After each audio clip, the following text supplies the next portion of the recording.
अस्सलाम वालेकुम dear students. आज का हमारा लेक्चर है यूनिट 2 एक्सरसाइज 2B और एक्सरसाइज 2B का क्वेश्चन नंबर है हमारे पास 5 क्वेश्चन है। फिल इन द ब्लैंक्स में हमारे पास है लेफ्ट हैंड साइड और ये हमारे पास है लेफ्ट हैंड साइड और ये है हमारे पास राइट हैंड साइड। अब ये देखें कि हमने दोनों को इक्वल करना है कि दोनों इक्वल हों, ठीक है। अब ये देखें कि अगर इक्वल की राइट हैंड साइड पे 0 + 18 है, यानी 0 भी है 18 भी है, तो इधर 0 है तो इधर क्या नहीं है, दोनों को इक्वल करना है ना। लेफ्ट हैंड साइड को और राइट हैंड साइड को हमने इक्वल करना है। तो इक्वल बनाने के लिए हम क्या करेंगे, अब देखें आप कहेंगे कि 0 तो इधर भी है, 0 इधर भी है, 18 इधर है, इधर नहीं है, तो इधर हम खुद लगा देंगे। समझ में आ गई बात? yes. तो अब ये देखें कि दोनों right hand side and left side हो गए इक्वल। yes. अब हमारा नेक्स्ट क्वेश्चन है, नेक्स्ट हमारा पार्ट है कि 6 × 9 और यहाँ पे हमारे पास क्या होना चाहिए, 6 × 9 54 एंड 9 × 9 को मतलब मल्टीपल क्या होगा कि हमारे पास 54 ही आंसर होगा। अब आपको ये टेबल सपोज दैट टेबल भी नहीं बच्चे को आता, तो अब क्या करेंगे आप, अब ये देखें कि लेफ्ट हैंड साइड में हमारे पास 6 और 9 है, राइट हैंड साइड में हमारे पास 9 है, तो क्या नहीं है, 6 नहीं है। अब देखिए 6 × 9 9 × 6 आंसर तो सेम ही आएगा। तो ये हमारे पास left hand side is equal to right hand side. अब हमारे पास नेक्स्ट पार्ट है कि 5 मल्टीपल ब्रैकेट 7 + 2 और 5 multiple dash plus dash multiple 2। अब ये देखिए कि हमने left hand side and right hand side करनी है इक्वल। अब कैसे इक्वल करेंगे, पहले हम लेफ्ट हैंड साइड को सोल्व कर लेते हैं, पहले ब्रैकेट को सोल्व कर लेते हैं। अब देखें 7 + 2 हमारे पास हो गया 9 मल्टीपल 5, ठीक है। जब दो डिजिट को आपस में प्लस करने से हमारे पास एक डिजिट बनता है तो ब्रैकेट ब्रेक हो जाती है, यानी ब्रेकअप यानी खत्म हो जाती है, ठीक है। अब ये देखें कि अब मैं अभी लेफ्ट हैंड साइड को सोल्व कर लेती हूँ, तो 9 × 5 क्या होता है 45, ठीक है। अब यहाँ पे ऐसा क्या लिखेंगे हम, यहाँ पे भी कि 5 को उससे मल्टीपल करें फिर 2 को इससे मल्टीपल करें, तो हमारे पास 45 ही आना चाहिए। अब आपने भी अपना ज़हन लड़ाएं, देखें। अब देखो मैं कर रही हूँ, 5 को किससे मल्टीपल करेंगे कि हमारे पास वो नंबर आए जो हम 2 से मल्टीपल करें तो फिर भी वो नंबर आए कि दोनों को प्लस करने से हमारे पास आए 45। सपोज दैट अगर मैं इसे 5 को 2 से मल्टीपल करती हूँ तो ये हमारे पास हो जाएगा 10, फिर 2 को मैं मल्टीपल करती हूँ 5 से तो ये भी हमारे पास हो जाएगा 10। अब 10 तो 20 हो गया, तो 20 तो हमारे पास इक्वल नहीं ना आ रहा। अब सपोज दैट अब आप खुद देख लें, अपने माइंड से चेक करें कि देखो अगर मैं 5 को मल्टीपल करती हूँ 5 से, तो 5 यानी 5 से मैंने मल्टीपल किया फिर प्लस, अब ये देखें अब मैं 2 को किससे मल्टीपल करूंगी, देखो 5 5 हो गया 25। अब 25 में हम कितने ऐड करेंगे हमारे पास 45 बनेगा। अब देखिए 25 में हम 20 ऐड करेंगे तो हमारे पास 45 बन जाएगा। अब 2 का टेबल पढ़ेंगे 20 आ जाए, अब 2 का टेबल हम 10 तक पढ़ेंगे तो हमारे पास आ जाएगा 20। अब देखिए 5 5 25, 10 2 20, अब 25 और 20 प्लस करने से हमारे पास आ जाएगा 45। अब देखिए left hand side and right hand side is equal, okay. हमारे पास क्वेश्चन नंबर 5 का पार्ट 4 है कि हमने इस क्वेश्चन को सॉल्व करना है। अब देखिए यहाँ पे इन दोनों को प्लस करना है ब्रैकेट में, तो यहाँ पे किस नंबर से हमने मल्टीपल करना है कि हमारे पास आंसर वो आएगा कि जो इधर भी वही आंसर आए। अब मैं आपको एक तो इसमें लेफ्ट हैंड साइड तो सॉल्व करके नहीं बताऊंगी, हम लेफ्ट हैंड साइड और राइट हैंड साइड दोनों सॉल्व करेंगे। दोनों कैसे सॉल्व करेंगे, अब ये देखें कि आप ये सोचें कि 3 4 हो गया हमारे पास, सॉरी ये प्लस हो रहा है, 3 और 4 हमारे पास हो गया 7। अब यहाँ पे 5 4 हो गया 20। अब ये देखें कि 7 को किससे मल्टीपल करें, 7 को किससे मल्टीपल करें कि हमारे पास वही आंसर आए जो हम 3 को मल्टीपल करें किसी नंबर से और उसमें 20 प्लस कर दें।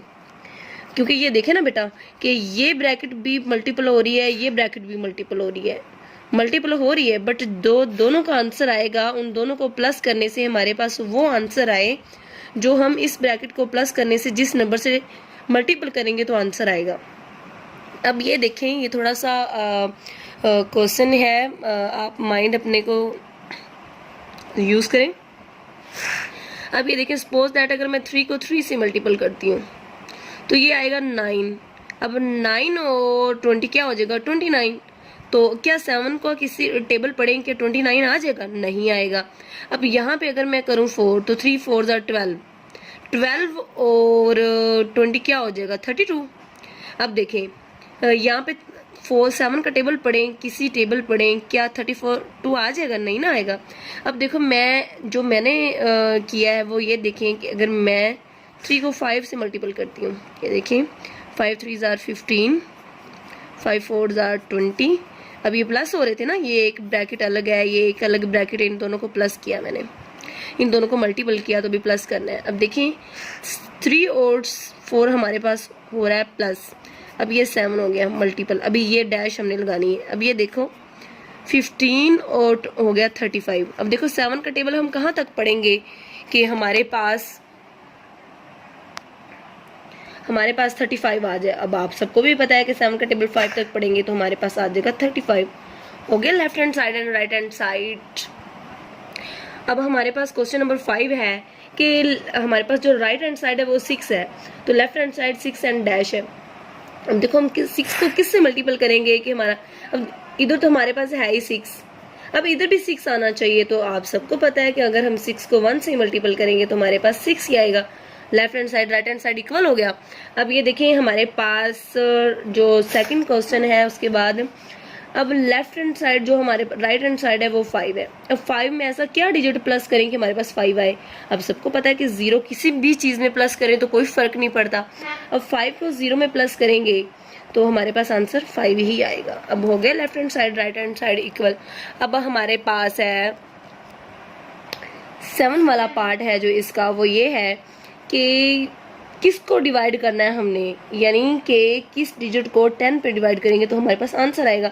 अब आप सबको भी पता है कि 0 को हम जिस पे भी डिवाइड करते हैं तो आंसर हमारे पास आता है 0। अब देखो अगर मैं 10 को 0 पे डिवाइड करूंगी तो आंसर तो हमारे पास 0 ही आएगा ना, तो ये भी 0 हो जाएगा और ये भी 0 हो जाएगा। अब हमारे पास देखिए 0 को, यानी कि आप यहाँ पे ये देखो, आप यहाँ पे 2 भी लिख सकते हैं, 3 भी लिख सकते हैं, सो ऑन कोई भी नंबर लिख दें, कोई भी नंबर हो उसे 0 पे डिवाइड करें तो आंसर हमारे पास 0 ही होता है।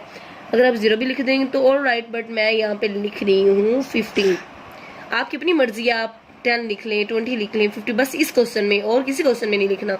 बस इसी क्वेश्चन में आप 0 को, यानी 0 जिस पे भी डिवाइड होगा उसे 0 ही कर देता है, तो 0 15 पे डिवाइड होगा तो 0 हो जाएगा, तो ये भी 0 हो जाएगा। अब आपका क्वेश्चन जो 5 है वो कंप्लीट हो गया है। अब हमारा क्वेश्चन नंबर 6 है। क्वेश्चन नंबर 6 का मैंने एक ही पार्ट लिखा है क्योंकि इस क्वेश्चन के 3 पार्ट है ओनली। तो ये क्वेश्चन करवाने के लिए अब कुछ बच्चों को कंफ्यूजन होती है कि हमने प्लस पहले करना है या मल्टीपल पहले करना है, तो पहले क्या करना है हमने। तो पहले मैं आपको डिमास रूल आपको करवाना चाहती हूँ। डिमास रूल ये देखिए हमारे पास है डी मास। अब D से मतलब है डिवाइड, M से मतलब है मल्टीपल, A से मतलब है ऐड यानी प्लस, और S से मतलब है सब्ट्रैक्ट। अब इस डिमास रूल को हमने यूज करना है, ठीक है, इस डिमास रूल को हमने यूज करना है। सबसे पहले D है, तो अगर क्वेश्चन में सबसे पहले डिवाइड है तो हमने पहले डिवाइड ही करना है, ओके। अगर पहले डिवाइड है तो हमने डिवाइड ही करना है। अब इस क्वेश्चन में हमारे पास डिवाइड नहीं है, ठीक है। अब देखिए डिवाइड के बाद हमारे पास आ रहा है मल्टीपल, ठीक है, डिवाइड के बाद हमारे पास आ रहा है मल्टीपल। अब क्वेश्चन में हमारे पास मल्टीपल है तो जहां जहां पे पहले मल्टीपल है तो हमने पहले मल्टीपल कर लेने, ओके। उसके बाद क्वेश्चन में है ऐड यानी प्लस, तो मल्टीपल करने के बाद यानी डिवाइड करना है पहले। अगर डिवाइड नहीं है तो उसे मल्टीपल करो क्वेश्चन को, अगर मल्टीपल भी नहीं है तो पहले प्लस कर दो, प्लस करने के बाद अगर माइनस है तो माइनस कर दो। यानी सबसे पहले डिवाइड करना है, फिर मल्टीपल करना है, और फिर हमने प्लस करना है, और उसके बाद फिर हमने माइनस करना है। अब देखिए हमारे पास डिमास रूल को आपने याद रखना है। अब हमारे पास क्वेश्चन है अब देखिए हमारे पास डिवाइड तो इसमें है ही नहीं, तो डिवाइड हमने करना भी नहीं है क्योंकि डिवाइड क्वेश्चन में ही नहीं है। अब ये देखें कि हमारे पास मल्टीपल और एडिशन है यानी प्लस है, तो डिमास रूल के मुताबिक हमारे पास DMAS यानी पहले हमने डिवाइड करना था, डिवाइड हमारे पास मौजूद नहीं है, डिवाइड हमारे पास मौजूद नहीं है, तो हमने करना है मल्टीपल। अब सबसे पहले मल्टीपल करेंगे। अब देखो मल्टीपल इधर भी है, मल्टीपल इधर भी है, तो हम इन दोनों को कर लेंगे। इन दोनों को मल्टीपल हमारे पास करने से आंसर आया है 49864। अब देखिए इन दोनों को मल्टीपल करने से हमारे पास आंसर आया है 4336। अब देखिए इन दोनों में को मल्टीपल करने से और इन दोनों को मल्टीपल करना है और फिर इन दोनों के आंसर को हमने करना है प्लस। प्लस का साइन है तो प्लस करना है, सब्ट्रैक्ट का साइन है तो सब्ट्रैक्ट करना है, तो हमने कर देना है प्लस, ठीक है, क्योंकि प्लस का साइन है। अब ये देखें कि इन दोनों को प्लस करने से हमारे पास क्या आंसर आता है। इन दोनों को हमारे पास प्लस करने से आएगा 54,200, ये हमारा आंसर है। ओके, इस क्वेश्चन के बाकी पार्ट्स भी सेम इसी तरह आपको डिमास रूल समझा दिया है। डिमास रूल समझाने के बाद मैं आपको क्वेश्चन भी दिखा देती हूँ।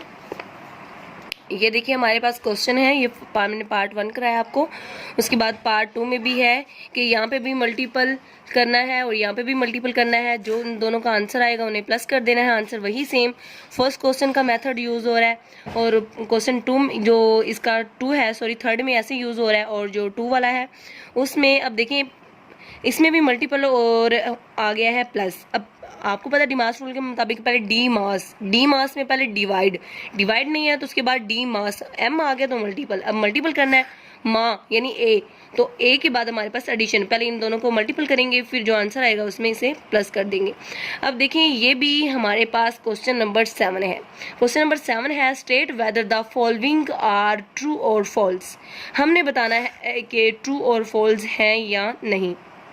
अच्छा ये देखें कि अब इस क्वेश्चन में था 6। अब ये मैंने आपको जो पहले क्वेश्चन करवाया, अब ये ना कहेंगे इसी में भी डिमास रूल यूज़ होना है बेटा, इसमें डिमास रूल अभी यूज़ नहीं होना। जिसमें ब्रैकेट आ जाती है ना, आपने हमेशा ये बात याद रखनी है, इसमें भी हमारे पास लेफ्ट हैंड साइड है और राइट हैंड साइड है, इसमें ये बताना है कि क्या ये इक्वेशन ट्रू है या नहीं।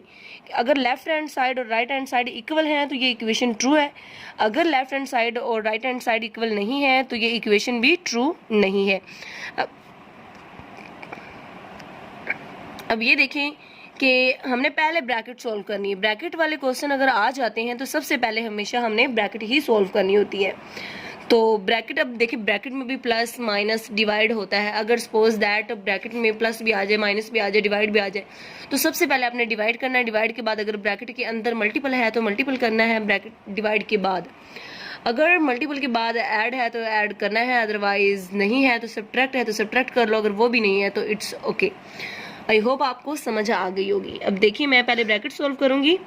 मैंने 4 को डिवाइड किया 16 पे। अब देखिए 4 का टेबल पढ़ेंगे 16 आ जाए, 4 4 16 होता है, तो हमारे पास आंसर है 4। अब देखो जब मैंने आपको पहले भी बताया, जब 2 डिजिट को सोल्व करने से हमारे पास 1 डिजिट बन जाता है तो आंसर हमेशा ब्रैकेट खत्म हो जाती है। ये ब्रैकेट नहीं आनी थी। अब देखिए डिवाइड 2, अब देखिए 16 ऐसे ही आ जाएगा। अब ये ब्रैकेट सोल्व करनी है हमने, तो 2 को डिवाइड किया 4 पे। अब देखो 2 का टेबल पढ़ोगे 4 आ जाए, 2 2 तो आंसर आया हमारे पास 2। अब देखिए कि 2 को इस पे डिवाइड करें, ये भी डिवाइड हो रहा है, तो डिवाइड करें आप, तो ये आपके पास आएगा आंसर 2। अब ये देखिए इसको डिवाइड करें तो ये आपका पास आंसर आएगा 8। आपको पता है 2 8 16 होता है, ठीक है। तो मैं आपको डिवाइड का भी बता देती हूँ, कुछ बच्चों को डिवाइड का नहीं पता होता। ये देखें अगर पहले 4 है तो हम 4 को अंदर रखेंगे, 2 पे डिवाइड करेंगे, 2 का टेबल पढ़ेंगे हमारे पास 4 आ जाए, 2 2 4, ठीक है। तो आंसर हमारे पास 2 आया, तो इसलिए ये मैंने 2 लिखा। अब 16 का लिखना है, तो ये देखें कि 16 है हमारे पास, 16 पहले है तो जो पहला डिजिट होगा हम उसे ही अंदर रखते हैं। तो 2 पे डिवाइड करना है, 2 का टेबल पढ़ेंगे 16 आ जाए, 2 8 16, तो 8 हमारे पास आंसर है। आई होप आपको समझ आ गई होगी। अब ये देखें कि यहाँ पे हमारे पास लेफ्ट हैंड साइड और राइट हैंड साइड इक्वल नहीं है, तो हमारे पास ये जो स्टेटमेंट है ये भी ट्रू नहीं है, तो इसे हम कहेंगे फॉल्स स्टेटमेंट है। क्या है ये? फॉल्स स्टेटमेंट है। समझ में आ गई बात? सारे क्वेश्चन आपने ऐसे ही करने हैं, पहले ब्रैकेट को सॉल्व करना है, दोनों लेफ्ट हैंड साइड को इक्वल करना है, अगर वो इक्वल हैं तो स्टेटमेंट ट्रू है, अगर वो इक्वल नहीं है तो स्टेटमेंट फॉल है। आइए हम एक्सरसाइज पे आपको सॉल्व करके दिखाते हैं। अभी देखिए मैंने आपको पार्ट 1 इसका करवा दिया है। पार्ट 2 पे देखें कि अगर 5 और 5 को डिवाइड करेंगे तो हमारे पास आंसर 1 आएगा। अब राइट हैंड साइड भी हमारे पास 1 है, तो ये इसका मतलब है right hand side and left hand side equal हो गया हमारे पास, तो ये हमारे पास स्टेटमेंट ट्रू हो गई है। अब देखो ये वाला पार्ट है जो इसका, अब यहाँ पे 5 6 जार होता है 30 और 5 4 जार होता है 20। अब 26 जार क्या होता है? 26 जार हमारे पास होगा 120 यानी 120। अब देखिए 6 5 जार होगा 30 को 4 से मल्टीपल करेंगे तो ये भी हमारे क्वेश्चन 2 में देखते हैं हम। ये देखें कि हमने लेफ्ट हैंड साइड और राइट हैंड साइड को अगर इक्वल है तो ये स्टेटमेंट ट्रू है, अगर इक्वल नहीं है तो ये स्टेटमेंट फॉल है। अब देखिए 4 5 जार 20, 26 जार हमारे पास है 120। अब देखिए 5 6 जार ये हमारी ये होगी राइट हैंड साइड, मैंने सॉल्व कर लिया है। अब ये देखें कि 5 6 जार हो गया 30। अब 30 को 4 से मल्टीपल करना है, 30 को 4 से मल्टीपल करने से हमारे पास आएगा 120। अब लेफ्ट हैंड साइड भी 120 है और राइट हैंड साइड भी 120 है हमारे पास, तो ये हम क्या होगा हमारे पास ये equal left hand side right hand side, तो ये हमारे पास स्टेटमेंट है हो गई है ट्रू। अब ये देखें कि हम ये वाला पार्ट करते हैं, 8 वाला पार्ट करते हैं। अगर हम 4 को डिवाइड करेंगे 12 पे, यानी कि 4 को अगर हम इस पे डिवाइड करते हैं, सपोज दैट ये देखें 12 है ना, पहले 12 रखेंगे, हम 12 पे डिवाइड करेंगे तो ये हमारे पास आएगा 3 आंसर। अगर हम 12 को यानी 4 डिवाइडेड बाय 12 तो ये हमारे पास आंसर आएगा 4 1 ज़र 4 और 4 3 ज़र 12, तो ये हमारे पास आएगा 1/3। तो ये स्टेटमेंट हमारे पास ट्रू नहीं है, तो ये भी हमारे पास है फॉल। आई होप आपको समझ आ गई होगी। अब ये देखो मैंने 6 वाला भी पार्ट आपको करवा देती हूँ। अगर 4 को 0 पे डिवाइड करेंगे तो 0 ही आंसर आएगा, इसका राइट हैंड भी 0 है तो ये इक्वल है, तो ये भी स्टेटमेंट हमारे पास ट्रू होगी। अब 0 को हम 5 पे डिवाइड करेंगे तो हमारे पास आंसर 0 आएगा, बट हमारे पास राइट हैंड साइड है वो 5 है, तो ये left hand side right hand side equal नहीं है, सो ये स्टेटमेंट हमारे पास फॉल है। अब ये जो हमारे पास 3 और 4 पार्ट है ये आप खुद करेंगे। आई होप आपको अच्छे से समझ आएगी। थैंक्स फॉर वॉचिंग एंड अल्लाह हाफिज़, और subscribe my channel please and share with other friends.